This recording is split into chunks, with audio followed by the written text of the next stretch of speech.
Hello friends, welcome to employment router. और एक बहुत ही बड़ी यूनिवर्सिटी से स्कूल टीचर्स की ओपनिंग्स आई है और ये एक सेंट्रल गवर्नमेंट जॉब है, जैसा कि आप अपनी स्क्रीन पे देख सकते हैं। ये बनारस हिंदू यूनिवर्सिटी, जिसे हम आईआईटी बीएचयू भी बोलते हैं, and it is one of the IIT. यहाँ पे जो इनके स्कूल भी होते हैं, बेसिकली कैंपस में ही जो यहाँ के स्टाफ होते हैं उनके बच्चों के लिए बेसिकली, और उसमें वो भी सेंट्रल गवर्नमेंट ही चलाती है, और उसमें भी टीचर्स के रिक्रूटमेंट होते हैं। तो उन्हीं में ये वैकेंसी आई है, और ये बनारस हिंदू यूनिवर्सिटी की जो है ऑफिशियल वेबसाइट है। यहाँ पे जब आप यहाँ रिक्रूटमेंट सेक्शन में जाएंगे, and if you click on the first link, यहाँ पे आपको दिखेगा new advertisement number 2023 to 2024 school teachers. तो ये 15 जून को ये नोटिफिकेशन आया था। एंड यहाँ पे आप क्लिक करेंगे रीड मोर पे, तो आप यहाँ आ जाएंगे।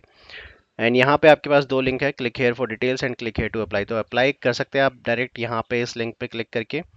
और चलिए हम देखते हैं डिटेल्स में, देखते हैं कि क्या क्या पोस्ट हैं, कितनी पोस्ट हैं, कितनी सीट्स हैं, और क्या क्या प्रोसेस है इसमें अप्लाई करने का। तो दिस इज़ द नोटिफिकेशन। ये जो है लास्ट डेट, सबसे पहले हम देख सकते हैं लास्ट डेट जो है अप्लाई करने की। काफ़ी सफिशिएंट टाइम है आपके पास, 12 जुलाई है, शाम के 5 बजे तक। तो काफ़ी टाइम है आपके पास। और जो लास्ट डेट है for submission of downloaded application form along with enclosures, वो है 17 जुलाई तक। विच मीन्स इसको देख के ऐसा लग रहा है कि आपको ऑनलाइन अप्लाई करने के बाद कुछ सबमिट भी करना है ऑफलाइन। तभी यहाँ पे ऑनलाइन की डेट है 12 जुलाई, फिर है 17 जुलाई। देखते हैं डॉक्यूमेंट में, इस नोटिफिकेशन में क्या क्या मेंशन है। तो यहाँ पे फीस भी इन्होंने ही मेंशन की हुई है कि 1000 रुपीज़ है जनरल कैटेगरी, ईडब्ल्यूएस और ओबीसी कैटेगरी के लिए, जो ग्रुप ए के लिए अप्लाई करेंगे, और 500 रुपीज़ है जनरल, ईडब्ल्यूएस और ओबीसी कैटेगरी के लिए ग्रुप बी पोस्ट। एंड कोई एप्लीकेशन फ़ी नहीं है एससी एसटी पीडब्ल्यूबीडी कैटेगरीज और वुमेन कैंडिडेट्स के लिए। देन यहाँ पे हम देखते हैं क्या क्या पोस्ट हैं। प्रिंसिपल है, पीजीटी है, टीजीटी है, पीआरटी है। प्रिंसिपल है, यहाँ पे सैलरी दी हुई है। तो सैलरी तो आप देख लीजिएगा, सबको पता ही होती है। जो सेंट्रल गवर्नमेंट का पे स्केल होता है, प्रिंसिपल का लेवल 12 होता है, पीजीटी का 8, टीजीटी का 7 एंड पीआरटी का 6। तो सैलरी तो सेंट्रल गवर्नमेंट की जो होती है वो अच्छी होती है टीचर्स की। यहाँ पे फिर हम देखें प्रिंसिपल कितनी कितनी पोस्ट हैं। प्रिंसिपल की टोटल 3 पोस्ट हैं अलग अलग डिपार्टमेंट में इनके। देन पीजीटी की बात करें, पीजीटी में देखते हैं हिंदी में एक पोस्ट है, इंग्लिश में एक पोस्ट है, मैथमेटिक्स में 1 पोस्ट है, इकोनॉमिक्स में 1 है, साइकोलॉजी में 1 है, हिस्ट्री में 1 है, दर्शन में 1 है, फिजिकल एजुकेशन और फिजिक्स में 1 1 है। कैटेगरी वाइज पोस्ट हैं, वो आप देख लीजिएगा किस कैटेगरी में आपको अप्लाई करना है। फिर टीजीटी है, टीजीटी में हम सब्जेक्ट देख लेते हैं। इंग्लिश है, मैथमेटिक्स है, उर्दू है, संस्कृत है, सोशल स्टडीज़ है, साइंस, हिंदी, होम साइंस, व्याकरण, ज्योतिष, साहित्य, वेदा, दर्शन, music instrumental, music vocal, physical education, agriculture. सब में एक एक ही पोस्ट है। एक यहाँ पे मैथमेटिक्स में 2 पोस्ट हैं टीजीटी में, जनरल कैटेगरी में। और यहाँ पे हम देखें सोशल स्टडीज़ में 2 पोस्ट हैं ओबीसी कैटेगरी में। अदरवाइज वैसे तो ज़्यादा पोस्ट हैं, अगर आप बट कैटेगरी वाइज अगर स्प्लिट करें तो ज़्यादातर एक एक ही नंबर आपको दिखेगा। फिर पीआरटी की बात करें, प्राइमरी टीचर में यहाँ पे 4 पोस्ट हैं जनरल में, और एक एक पोस्ट यहाँ पे कैटेगरीज में भी हैं। टोटल यहाँ पे 7 पोस्ट हैं पीआरटी में। देन हम देखते हैं अब इसमें पॉइंट्स क्या क्या कवर करने हैं हमें। तो फर्स्ट इंपॉर्टेंट पॉइंट है, जिन्होंने पहले अप्लाई कर दिया था, जो 1 और फरवरी को एक और रिक्रूटमेंट आया था इनका, तो उनको अप्लाई करने की ज़रूरत नहीं है दोबारा। How ever they may update their application form, अगर आपको उसमें कुछ अपडेट करना है तो वो आप अपडेट कर सकते हैं। फिर यहाँ पे इन्होंने एक और रिक्रूटमेंट मेंशन किया है, जो कि एडवर्टीजमेंट नंबर ये है। जिन्होंने इस एडवर्टीजमेंट नंबर के कॉरस्पॉन्डिंग अप्लाई किया था, तो वो जो इनका एग्ज़ाम है वो इन्होंने कैंसिल और विड्रॉ कर दिया गया है। तो जो भी आपकी एप्लीकेशन फ़ी थी वो रिफ़ंड कर देंगे। आपको बस एक रिक्वेस्ट लेटर लिखना है, इस ईमेल आईडी पे भेज दीजिएगा अपना रिक्वेस्ट लेटर, या फिर आप सेंड भी कर सकते हैं जॉइंट रजिस्ट्रार बीएचयू को। तो आपको डिटेल्स ज़रूर मेंशन करी होंगी, पोस्ट डिटेल्स और ट्रांजैक्शन आईडी और बैंक अकाउंट डिटेल्स। उसमें फिर आपका जो रिफ़ंड है, जो एप्लीकेशन फ़ी, वो आ जाएगा। नाउ हम देखते हैं कि एसेंशियल क्वालिफिकेशन क्या है। प्रिंसिपल की बात करें तो आपके पास मास्टर्स डिग्री होनी चाहिए विद एटलीस्ट 50%, और आपके पास बीएड होना चाहिए। देन यहाँ पे एक्सपीरियंस जो है वो मैंडेटरी होता है बेसिकली प्रिंसिपल में। एंड एक्सपीरियंस से पहले हम देखते हैं यहाँ पे जो है, अगर आप इसके लिए अप्लाई कर रहे हैं, जैसे SRSV जो है इसकी फुल फॉर्म है श्री रणवीर संस्कृत विद्यालय। तो यहाँ पे एक कैच है, यहाँ पे आपके पास मास्टर डिग्री जो होनी चाहिए उसमें 50% मार्क्स एटलीस्ट होने चाहिए, और जो मास्टर डिग्री होनी चाहिए वो किसी इनमें से किसी एक सब्जेक्ट में होनी चाहिए, व्याकरण, साहित्य, ज्योतिष, वेदा, दर्शन एंड संस्कृत में। तो ये यहाँ पे एक कैच है। उसके बाद आपके पास एक्सपीरियंस होना चाहिए, पर्सन होल्डिंग एनालॉगस पोस्ट, और पोस्ट अगर आप ऑलरेडी कहीं प्रिंसिपल हैं सेंट्रल और स्टेट गवर्नमेंट में तो आप अप्लाई कर सकते हैं, या आप वाइस प्रिंसिपल हैं और असिस्टेंट एजुकेशन ऑफिसर हैं सेंट्रल और स्टेट गवर्नमेंट में, और टोटल आपको 5 इयर्स का एक्सपीरियंस है as PGT and 2 years as vice principal, तो टोटल 7 इयर्स का एक्सपीरियंस हो गया बेसिकली।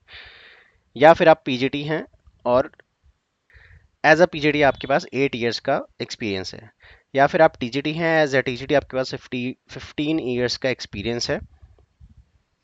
15 इयर्स का बेसिकली कंबाइंड एक्सपीरियंस है आपके पास टीजीटी और पीजीटी का, तो भी आप एलिजिबल हैं।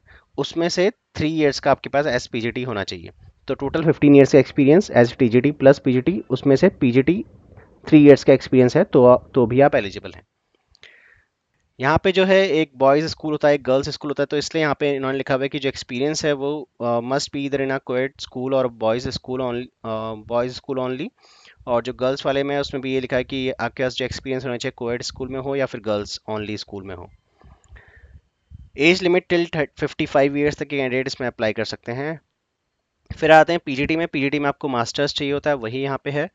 बीएड चाहिए होता है, वही यहाँ पे है। और फिर उसमें जो एज लिमिट है वो 40 इयर्स तक की है, इसमें सीटेट की रिक्वायरमेंट नहीं होती है। संस्कृत वाले में आपको ध्यान रखना है, उसमें आपके पास जो है उसी सब्जेक्ट में कुछ कंडीशंस हैं यहाँ पे, जैसे proficiency in teaching in Hindi and English medium. However for Shri Ranvir Sanskrit Vidyalaya proficiency in teaching in Hindi and Sanskrit medium. तो इस पर्टिकुलर डिपार्टमेंट जो अप्लाई करेंगे उनके लिए ये थोड़ा ध्यान में रखने वाली बात है। फिर है फिजिकल एजुकेशन, इसमें भी आपके पास मास्टर्स होना चाहिए पीजीटी के लिए विद एटलीस्ट 50% मार्क्स, इसमें बीएड की रिक्वायरमेंट नहीं है। फिर आते हैं टीजीटी में। टीजीटी में आपके पास बैचलर्स होना चाहिए मिनिमम। सब्जेक्ट कॉम्बिनेशन यहाँ पे आप देख लीजिएगा, बैचलर्स के बाद आपके पास बीएड होना चाहिए, उसके बाद आपके पास सीटेट लेवल 2 आपका क्लियर होना चाहिए।